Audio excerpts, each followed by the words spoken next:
তোরে মাইয়া দিব কেটা? মৃদুলের তড়িৎ উত্তর। তোর মামাই। আদ্রিতা চোখ মুখ কুচকে ফেলো, বলল, হ বৈশা আছে তো আমার মামায় তার মাইয়া তোরে দেওয়ার জন্য। মৃদুল চিত হয়ে শুয়ে পড়ল খাটে, আফসোস নিয়ে বলল, জীবনটাই বেদনার, সিঙ্গেল থাকতে থাকতেই জীবন শেষ হইয়া যাইবে মনে হয়। রনি, তুই আর মন কিন্তু বিয়েটা করে নিতে পারিস। মৃদুলের কথাই রনি মুনমুন একে অপরের দিকে চাইল। চোখাচোখি হলো দুজনের। আদ্রিতা তা দেখে মৃদু হাসলো। ফোনে কল আসাতেই কাছে ঘুম ভাঙল ফারিসের। খানিকটা বিরক্তি নিয়ে ফোনটা তুলো। আদিপ কল করেছে। ফারিস ফোন তুলে বলল, কি হয়েছে আদিপ? অপর পাশে থাকা আদিপ বলল, ভাই আজ কি ঢাকায় ফিরবেন নাকি আরও কিছুদিন থাকবেন? ফারিস কিছুক্ষণ চিন্তা করে বলল, তুমি আর চলে যাও আদিপ, ওখানকার অবস্থা কেমন জানাও। আমি কাল বিকালে আসব, আমার কিছু কাজ আছে। আর হ্যাঁ, গাড়ি রেখে যেও, তুমি ফ্লাইটে করে চলে যেও। আচ্ছা ভাই, এখনই বের হব নাকি বিকালে বের হব?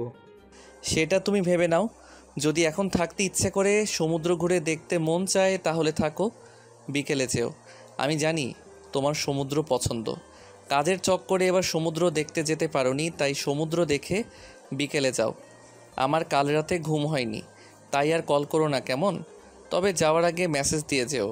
আদিপ আর দ্বিধা না করে বলল, আচ্ছা ভাই। ফোন কাটলো ফারিস। গায়ের কম্বলটা আরেকটু শক্ত করে চেপে ধরে সে ঘুমলো আবার। সমুদ্র সৈকতে তুমুল বেগে ছোটাছুটি করছে আশরাফ, মুনমুন, মৃদুল, রনি, চাঁদনি আর আদ্রিতা। ছোট ছোট ছেলে মেয়েদের মতো হই হুল্লোড় করছে তারা। মাঝে মাঝে একসাথে ছবিও তুলছে। সমুদ্রের প্রবল স্রোতটা তাদের বুঝি টানছে। আশেপাশের মানুষও সমুদ্রে নাইবার জন্য লাফালাফি করছে।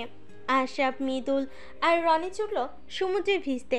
ফাইনালি মৃদুল তার সমুদ্রের মাঝে চিত হওয়া সমুদ্র বিলাস করার সুযোগ পেল। মুনমুন, চাঁদনি আর আদ্রিতা দাঁড়িয়ে। তাদের ভেজার কথা নেই।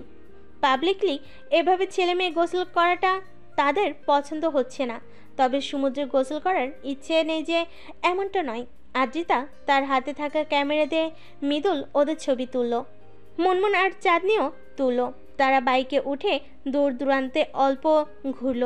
বাতাসে তাদের চুল উঠছিল, তবে মনে হচ্ছিল শান্ত। সমুদ্রের ভিড়ে চুপচাপ দাঁড়িয়ে আছে আদিপ। সমুদ্র তার দারুণ পছন্দ। আদিপ চোখ বন্ধ করলো। প্রবল স্রোত তাকে দারুণভাবে নাড়িয়ে দিয়ে গেল। আচমকাই পিছন থেকে কেউ এসে ধাক্কা দিতেই আদিপ হুমড়ি খেয়ে পড়ল সমুদ্রের ঢেউয়ের মাঝে। আচমকা এমন ঘটনায় মুনমুন, আদ্রিতা আর চাঁদনি তিনজনেই চমকে উঠল। কারণ ধাক্কাটা চাঁদনি দিয়ে ফেলেছে, তাও দৌড়ে এসে পিছনে গিয়ে। আদিপের শরীর ভিজে চৌচির। সে উঠে দাঁড়ালো। কলকলিয়ে মুখে যাওয়া পানিটুকু কুলি করে ফেলল। সামনে তিনটে মেয়েকে দেখল। চাঁদনি নিচের দিকে তাকিয়ে আগে পড়ল, আমি খুব দুঃখিত, ভুল করে ধাক্কাটা লেগে গেছে। আদিপ চোখ মুখ কুচকে পড়ল। ভুল করে কানা মেয়ে কোথাকার। কণ্ঠটা যেন চেনা চেনা লাগলো। এর আগেও শুনেছে বলে মনে হলো চাঁদনি। চাঁদনি ছেলেটির দিকে তাকালো। সেদিনের হসপিটালের বদমাইশ ছেলেটাকে দেখে অবাক হয়ে পড়ল। আপনি? আদিপ বিরক্তি নিয়ে বলল, সাবধানে চলাফেরা করতে পারেন না? পারি তো, কিন্তু আজ কেন যেন পারিনি। আদিপের রাগ লাগলো। তীক্ষ্ণ স্বরে আওড়ালো, মজা করছেন আমার সাথে? এখানে মজার কি আছে? আদ্রিতা এগিয়ে আসলো। চাঁদনির এমনিতেও মুখ বেশি চলে। আদ্রিতা বিনয়ের সঙ্গে বলল, ভুল করে হয়ে গেছে ভাইয়া, আসলে পিছলে গিয়েছিল, দেখতে পেলেও উপায় ছিল না। আদিপ কি বলবে বুঝতে পারে না।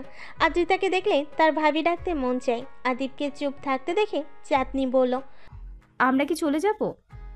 আদিপ একরাশ বিরক্তি নিয়ে পড়ল, না, আমাকে আরেকবার ধাক্কা দিয়ে যাবেন। চাঁদনি তাই করলো। সে তড়িৎ আরেকবার ধাক্কা দিয়ে ফেলে দিল আদিপকে। আদিপ হতভম্ব হয়ে গেল। চাঁদনি হাসতে হাসতে দৌড়ে পালালো। আদ্রিতার মুনমুনও পুরো ভিমরি খেলো। একে অপরের দিকে তাকিয়ে বলল, ব্যাপারটা কি হলো? সমুদ্র থেকে খানিকটা দূরে দাঁড়িয়ে মিটমিট করে হাসছে চাঁদনি। আদ্রিতাদের থেকে সেই সদূরে চলে এসেছে সে। চাঁদনির চোখ মুখ হাসি হাসি, বুকের ভেতরটা বিরতিহীন কাঁপছে। আদিপকে যেদিন প্রথম দেখেছিল সেদিন তার ভালো লেগেছিল। আজ এই অনাকাঙ্ক্ষিত দেখা হয়, বিষয়টা খুবই অবাক সঙ্গে খুশি হয়েছে চাঁদনি। ছেলেটাকে রাগাতে ভালো লাগে তার। কেন লাগে পুরোপুরি বুঝতে না পারলেও একটু আধটু ধরে ফেলেছে চাঁদনি। চাঁদনির ভাবনার মাঝেই ওর দুই কাঁধে হাত রাখলো দুটো মানুষ, দৃষ্টি তাদের সমুদ্রের স্রোতের দিকে। আদ্রিতা আগে পড়ল। জানিস মুন, আজ না কোথাও গিয়ে প্রেমে পড়ার গন্ধ পেলাম। আদ্রিতার কথা শুনে মনমনো সায় দিয়ে পড়ল। আমিও পেয়েছি, বুঝলি? তার মানে ফাইনালি আমাদের চাঁদ আপু কারোর প্রেমে পড়েছে। মনমনো মৃদু হেসে পড়ল। মনে তো তাই হচ্ছে। চাঁদনি এবার মুখ খুলো, নিজেকে পুরোপুরি ধাতস্থ করে পড়ল। তোরা যে ভাবছিস তা কিন্তু মোটেও সঠিক নয়।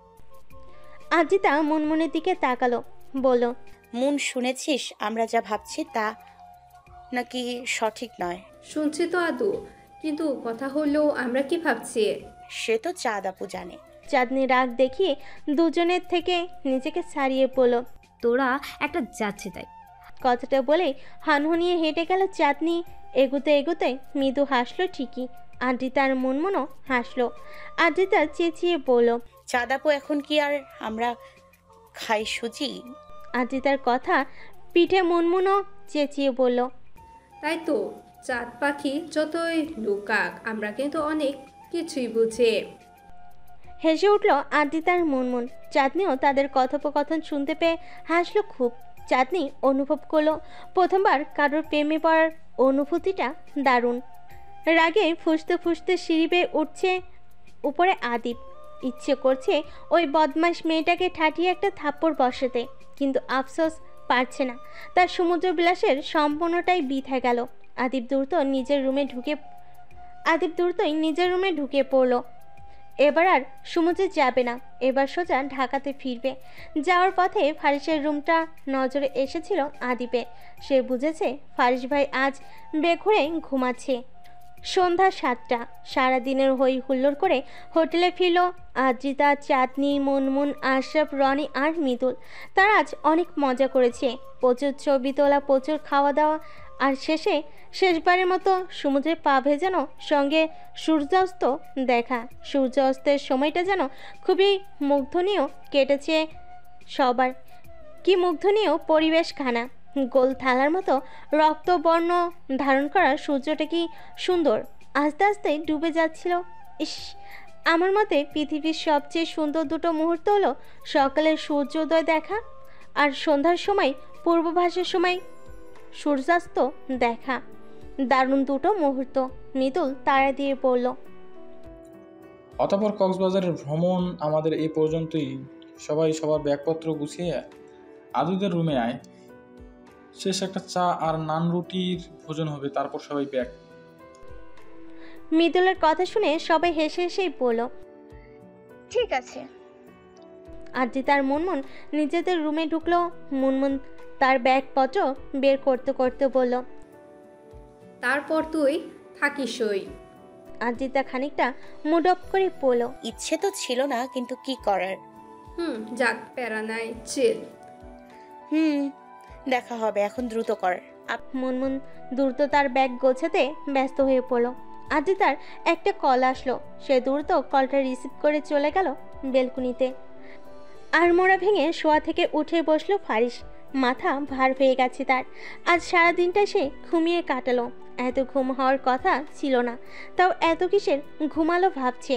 হয়তো কাল শেষ রাতের ড্রিঙ্কটা বেশি হয়েছিল। ফারিস সেই সকালে ঘুমিয়েছে, ঘুম ভেঙেছে মাত্র। ফারিস আশপাশ তাকিয়ে ফোনটা হাতে নিল। আদিবের মেসেজ দেখা গেল। ছেলেটা কক্সবাজার থেকে বেরিয়েছে সেই দুপুরে। ফারিস মেসেজ দেখে সোজা চলে গেল ওয়াশরুমে।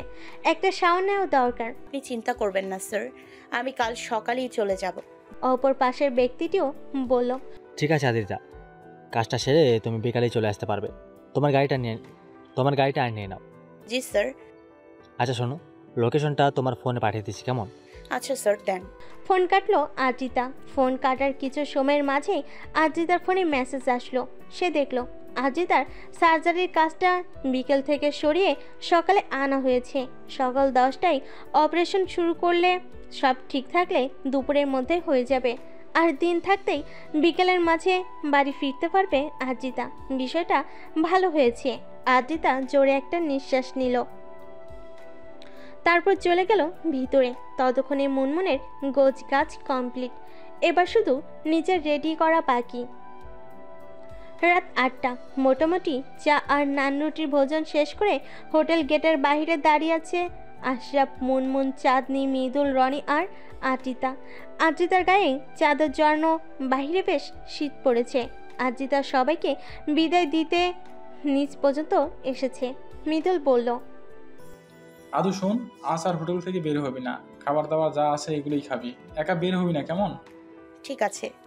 শুধু ঠিক আছে বললে চলবে না, বললাম আমরাও থাকি, শুনলি না? আচ্ছা আমি একা থেকে যাই। আশরাফের কথা শুনে মিহি হাসলো। আদ্রিতা বলল, তোরা এত টেনশন নিস না, আমি কাল তাড়াতাড়ি চলে যাব। রনি এগিয়ে এলো, বলল, তাও বিষয়টা ভালো লাগছে না, আমরা চলে যাচ্ছি, তুই একা থাকছিস। চাঁদনি মুনমুনও বলল, আমাদেরও ভালো লাগছে না। আদ্রিতা কি বলবে ভেবে পায় না। সে আচমকাই সবাইকে একসাথে জড়িয়ে ধরলো, বলল, তোরা টেনশন নিস না, আমি ঠিক সামলে নিব। সবাই খুশি হলো। চাঁদনি বলল, ঠিক আছে, সাবধানে থাকিস বোন। থাকবো। একটা অটো এসে থামলো সেই মুহূর্তে। আশরাফ এগিয়ে গেল। বাস স্ট্যান্ড যাওয়ার কথা বলে অটো চালকও রাজি হলো। তারপর একে একে সবাই উঠে বসতে লাগলো অটোতে। মুনমুন আদ্রিতাকে জড়িয়ে ধরে বলল, সাবধানে থাকিস কিন্তু আদু, আর শোন, পারলে চাঁদ আপুর প্রেমিক পুরুষের নাম্বারটা জোগাড় করিস। হাসলো আদ্রিতা, বলল, দেখি যা এখন, নয়তো বাসে সিট পাবি না। অতঃপর আদ্রিতাকে বিদায় জানিয়ে চলে গেল সবাই। যাওয়ার আগে বলে গেছে ফোনে চার্জ দিয়ে রাখতে তারা কল করবে। আদ্রিতাও হাতের ইশারায় বাদ জানিয়ে বলেছে, আচ্ছা রাখবো। দেখতে দেখতে চোখের ইশারায় দূর থেকে সদূরে চলে গেল মৃদুল ওরা। মাঝে মাঝে আদ্রিতা নিজেকে খুব ভাগ্যবতী মনে হয়, এমন সুন্দর একটা ফ্রেন্ড সার্কেল পেয়ে। আদ্রিতা মৃদু হেসে পিছন ফিরতেই ধাক্কা লাগলো ফারিসের সাথে। মাথা ঠেকলো আবারও ফারিসের বুকে। তড়িৎ বুকটা কেঁপে উঠল আদ্রিতার। ফারিসেরও সেম অবস্থা। সে মাত্রই কথা বলতে বলতে গেট থেকে বাহিরে বেরিয়েছিল। আদ্রিতা মাথা উঁচু করে কিছু বলতে নিবে, তার আগেই ঠোঁটে আঙ্গুল দিল ফারিস, চুপ করিয়ে দিল তাকে। আদ্রিতার নিবিড় চাহনি। ফারিস বলল, আমি একটু তাড়াই আছি, কথা বলতে চাচ্ছি না, প্লিজ। কথাটা বলেই আদ্রিতা থেকে নিজেকে সরিয়ে চলে গেল ফারিস। আদ্রিতা ঠায় দাঁড়িয়ে রইল কিছুক্ষণ। পরক্ষণে আর কিছু না ভেবে হেঁটে চলে গেল হোটেলের ভিতরে। সিঁড়ি বেয়ে উপরে উঠতেই কল করলো তার ড্রাইভারের নাম্বারে। প্রথম কলেই ফোন তুলল ড্রাইভার। আদ্রিতা বলল, সোহেল, আমার গাড়িটা কি ঠিক হয়েছে? অপর প্রান্তে থাকা সোহেলও বলল, জি ম্যাডাম, আপনি যাওয়ার একদিন পরই ঠিক করে এনেছি। ঠিক আছে। শোনো, কাল তুমি সকাল সকাল কক্সবাজারের উদ্দেশ্যে গাড়ি নিয়ে চলে আসবে। আমি দুপুর 2টো কি 2:30টার মধ্যে হসপিটাল থেকে বের হব। লোকেশন আমি পাঠিয়ে দিব। আচ্ছা ম্যাডাম। তাড়াতাড়ি আসবে কিন্তু। আচ্ছা। আদ্রিতা ফোন কাটলো। যাক, এবার আর টেনশন নেই। দ্রুত কাজ সেরে চটপট চলে যাবে বাসায়। আরেকটা সুন্দর সকাল। আদ্রিতা তার ব্যাগপত্র গুছিয়ে একেবারে হোটেল ছাড়ার সিদ্ধান্ত নিল। একসাথে হোটেল থেকে বেরিয়ে কাজ সেরে গাড়ি করে চলে যাবে।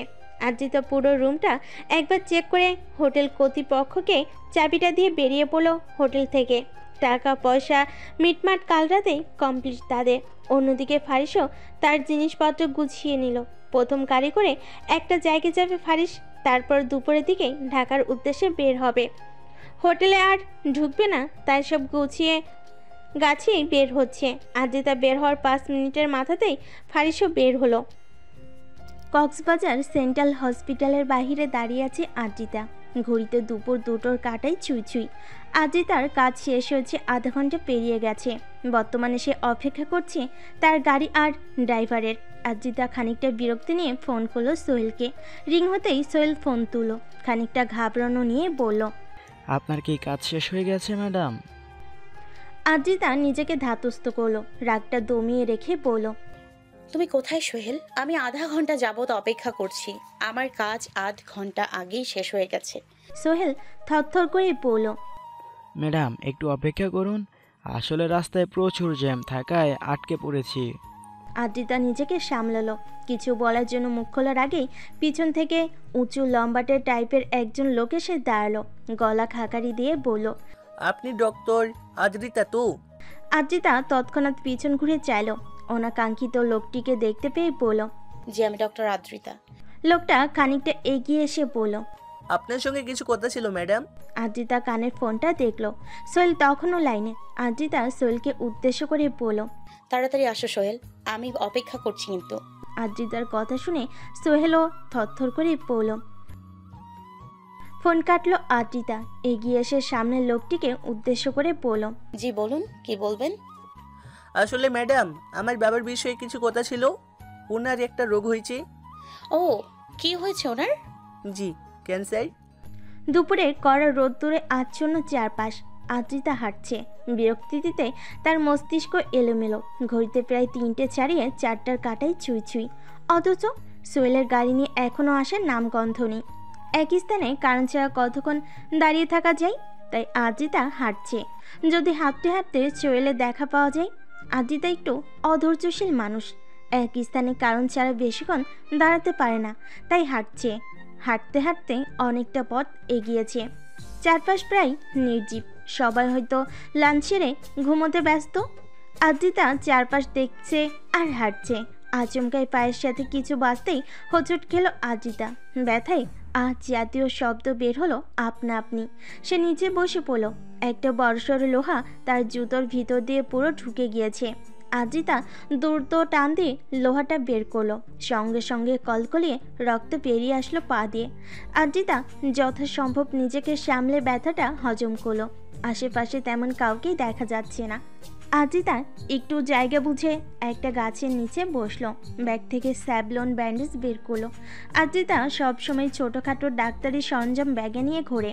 আদ্রিতা দীর্ঘশ্বাস ফেলে আস্তে আস্তে নিজের ক্ষত স্থানে চিকিৎসা করতে লাগলো। ঢাকার উদ্দেশ্যে রওনা দিয়েছে ফারিস। নিরিবিলি শান্ত এক রাস্তা পেরোচ্ছে। মনটা এবার বেশ স্বাভাবিক। আশা রাখে এই ডাক্তার ম্যাডামের সাথে তার আর দেখা হবে না। কথাটা ভাবতে ভাবতেই হঠাৎই রাস্তায় আদ্রিতাকে দেখে চরম অবাক হয়ে বিষম খায় ফারিস। বিস্মিত কণ্ঠে বলে ওঠে, যখনই ভাবি দেখা হবে না তখনই কোথা থেকে উদয় হয় এই মেয়েটা কে জানে। ফারিস নিজেকে সামলালো। এই মেয়েটার ধারে কাছেও ঘেঁষতে চায় না। ফারিস আদ্রিতাকে পুরোপুরি উপেক্ষা করে চলে যেতে লাগলো নিজ গন্তব্যের দিকে। হঠাৎই লুকিং গ্লাসে দেখতে পেল আদ্রিতার পা দিয়ে রক্ত বের হচ্ছে। সঙ্গে সঙ্গে গাড়ি ব্রেক কষল ফারিস। বুকের ভেতরটা ছ্যাদ করে উঠল আচমকা। ফারিস 8-5 কিছু না ভেবেই দ্রুত এগিয়ে গেল আদ্রিতার দিকে। এইদিকে আদ্রিতা একরাশ বিরক্তি নিয়ে তুলোতে স্যাভলন লাগিয়ে ক্ষত স্থানে লাগাতেই কলেজা সমেত বুঝি কেঁপে উঠল ব্যথায়। দ্রুত নিচু হয়ে ফু দিতে লাগলো পায়ে। সঙ্গে বলল, পায়ে আঘাত পাওয়ার আর সময় পেলি না, আজই লাগতে হলো। ইস, কি যন্ত্রণা হচ্ছে। যে শালায় রেখেছিস না, তোর কপালে বউ নাই। আবার বউ থাকলেও জ্বালিয়ে পুড়িয়ে শেষ করে দিব দেখিস। অভদ্র লোকজন রাস্তাঘাটে লোহা ফেলে রাখিস। ও মা, কি পরিমাণ জ্বলছে ফালতু লোহা। বলেই জোরে জোরে ফু দিতে লাগলো আদ্রিতা। কারোর কণ্ঠ শোনা গেল তখন। কে বলল, আমি কি একটু সাহায্য করবো আপনার? আদ্রিতা চমকে উঠল। কণ্ঠটা চেনা। আদ্রিতা দ্রুত চাইল। সামনেই ফারিসকে দেখে দারুণ অবাক হয়ে পড়ল, মিস্টার বখাটে, আপনি এখানে? ফারিস কথাটা গায়ে না মেখে দ্বিধাহীন বসলো আদ্রিতার সামনে। আদ্রিতার হাত থেকে স্যাভলন তুলা নিয়ে পড়ল। কি করে হলো? আদ্রিতা জবাব দিল না, উল্টো প্রশ্ন করলো, আপনি এখানে কি করছেন? ফারিস বিরক্তি ভরা চাহনি নিয়ে পড়ল, আমি যা জিজ্ঞেস করছি তার উত্তর দিন। আদ্রিতা দমে গেল। মাথা নিচু করে পড়ল। পায়ে লোহা বেঁধেছিল। ফারিস আবার চাইল আদ্রিতার দিকে। গম্ভীর এক চাহনি। তীক্ষ্ণ স্বরে বলল, কিভাবে বিঁধলো? হাঁটতে গিয়ে। চোখে কি দেখতে পান না? পাই তো। তাহলে কি করে ঘটলো? অসাবধানতা। চোখে দেখতে না পাওয়ার প্রথম অজুহাত? অজুহাত কিসের? আমি মোটেও কানা নই। কতটা কানা নন তা তো দেখতেই পাচ্ছি। আমি ইচ্ছে করে করিনি কিন্তু। ফারিস কিছু বলল না। সে সাবধানতার সাথে ক্ষত পরিষ্কার করে মলম লাগিয়ে ব্যান্ডেজ পেঁচিয়ে দিল। চোখে মুখে অশেষ বিরক্তির ছোঁয়া। সে বলল, যাচ্ছিলেন কোথায়? ঢাকা ফিরছিলাম। ফারিস অবাক স্বরে বলল, হেঁটে হেঁটে? আদ্রিতার চোখে মুখে হতাশ। সে বলল, হেঁটে হেঁটে ঢাকা যাওয়া সম্ভব। আপনি যে পাগল তাতে অসম্ভবের কিছু দেখি না। দেখুন আপনি কিন্তু আমায় আবার অপমান করছেন। সত্যি করেছি, আমি ধরতে কেন পারছি না? আদ্রিতা রাগে ক্ষোভে চুপ হয়ে গেল। ফারিস হাসলো, মনে মনে বলল, আপনি হুটহাট রাখবেন না ডাক্তার ম্যাডাম। আপনার রাগ দেখলে আমার নিজেকে কেমন মাতাল মাতাল লাগে। কথাটা মনে মনে ভাবলেও মুখে আর বলা হলো না। আদ্রিতা তুমুল বেগে রাগ নিয়ে সোহেলকে কল করলো। ফারিস তার পানে তাকিয়ে। সোহেল ফোন তুলতেই ক্ষিপ্ত মেজাজে বলল, আদ্রিতা